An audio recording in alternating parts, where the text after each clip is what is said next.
Morning everyone, welcome to my vlog for today's my videos. Ayan, magluluto tayo ng gisang repolyo with sayote.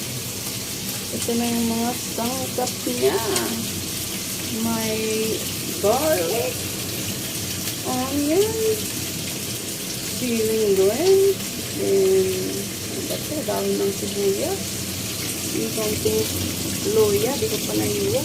Then, ano ba yun? Nor cube. Yung konting manok. Ayan.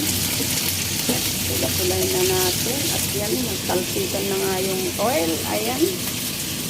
Kaya ayaw ko nagluluto pag ganito. Talpikan. So, talpikan talaga guys. Oh my goodness. Pero okay lang yan. Mabilis lang naman yung linisin.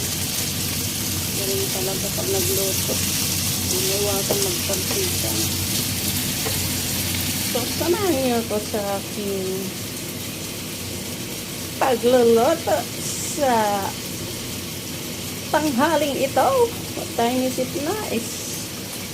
Ano na pala? 11. So, busog pa naman tayo. At kung breakfast to rice din naman. So, mga hapon na tayo mag-lunch. So, busog pa naman tayo ng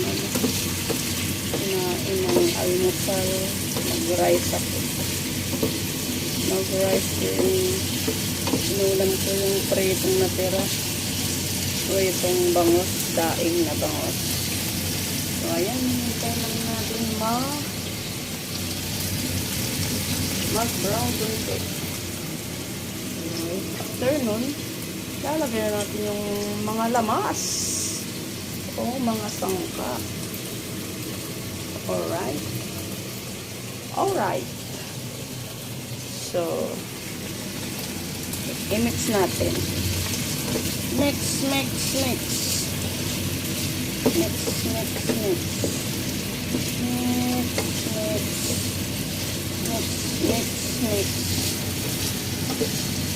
Malapit na siyang pumula guys. At dahil dyan, lalagay na natin ang garlic. Daputin na natin ang kamay natin. So, ayan. I hope you like it mga kadaldal. Mga kadaldal ko dyan. Halina't kayo'y manood sa aking